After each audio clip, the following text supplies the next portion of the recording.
As the Holiday Bowl kicks off, there is an online petition circling to sack the Golden Gophers football coach. That's right. Tracy Claeys is leading the team against the Washington State Cougars in San Diego right now, but 10 Gopher players will not be on that field. That is because the University of Minnesota suspended them earlier this month following sexual assault allegations. WCCO's Bill Hudson joins us live from Buffalo Wild Wings right near campus.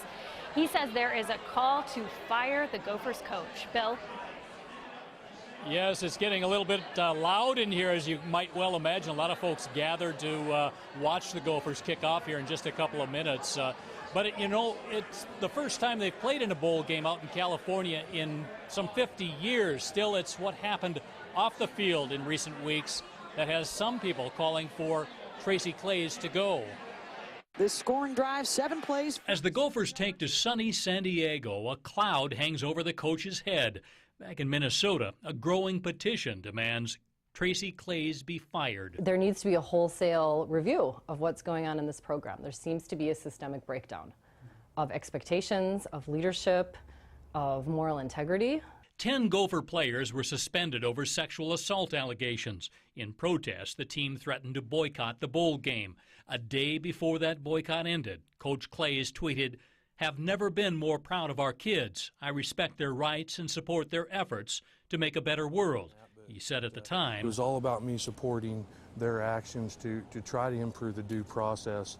Petitioners say Claeys showed lack of leadership by failing to condemn the alleged behavior or speak out against sexual violence. His contract talks about the providing of moral leadership and integrity, and we just feel that it's failed.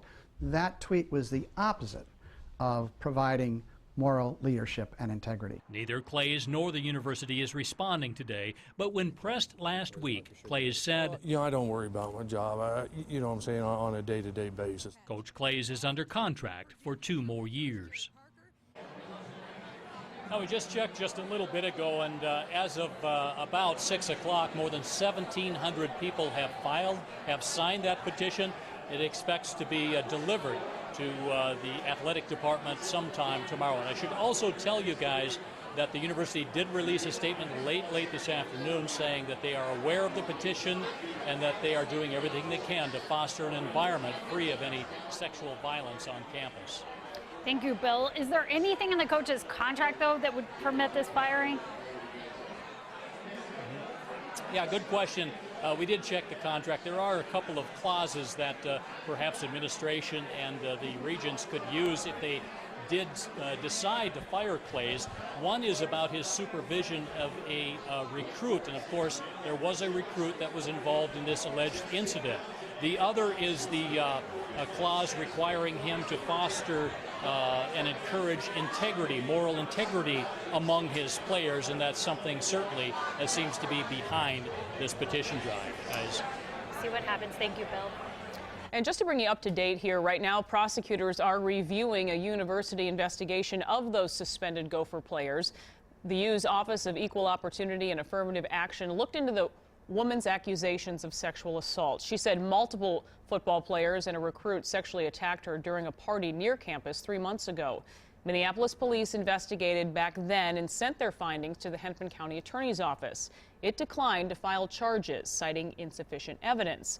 But in a statement last week, the county attorney said he's now looking at the university's more recent investigation.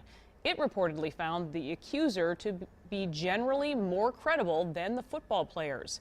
They denied assaulting her, saying the sex was consensual. Stay with WCCO 4 News for continuing coverage of this case and the bowl game tonight at 10.